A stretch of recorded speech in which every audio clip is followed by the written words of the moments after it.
1963, the Daytona 500 had established itself as the premier event on the NASCAR schedule. The days leading up to the big race were filled with qualifying races, as well as time trials and feature events from other NASCAR series. Dwayne "Tiny" Lund arrived in Daytona that winter without a ride and very few dollars in his pocket. He had competed in 133 NASCAR events, but had never tasted victory in its top division. Marvin Panch arrived in Daytona with one of the best rides in the business, the Wood Brothers number 21 Ford. 10 days before the 500, fate would intervene, and an historic turn of events would occur. I had the car qualified for the Wood Brothers, and Ford put a Winston Cup or Grand National type engine into a Maserati, Birdcage Maserati, and they wanted some dummy to try it out because they were going to try to break the record. And I was young and stupid, and I said, well, I'll run it. It was Briggs Cunningham's car. And I figured, well, if they could run Le Mans and all over, the car has to be all right. So I went out to practice with it, and it felt pretty good going through 1 and 2, so I got on down the back stretch.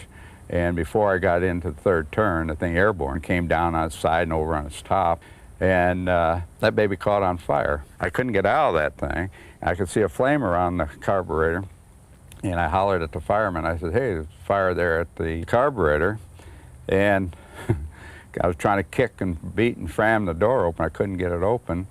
So there was 7 guys that showed up there. Steve Petrassi from Firestone, Tiny Lund, Bill Wimble, Eddie Gaham. They were there to help me. And they came in and lifted the car up. And when they did, I kicked the door open, and I started out, got about halfway out, the tank blew up. And so that knocked them back, and then they came back, and Steve, I could hear Steve, yeah, he's still kicking, my legs were still kicking.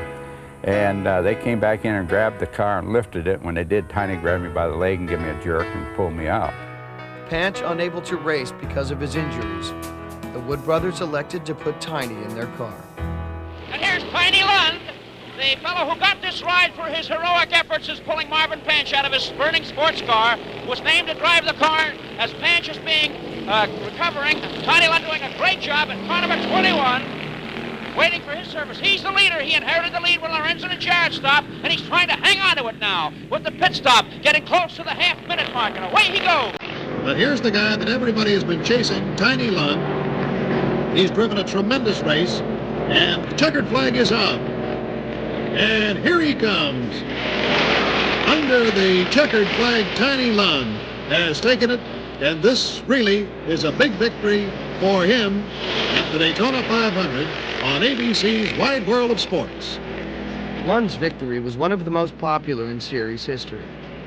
His heroic actions in pulling Panch from the car earned him the Carnegie Medal for heroism.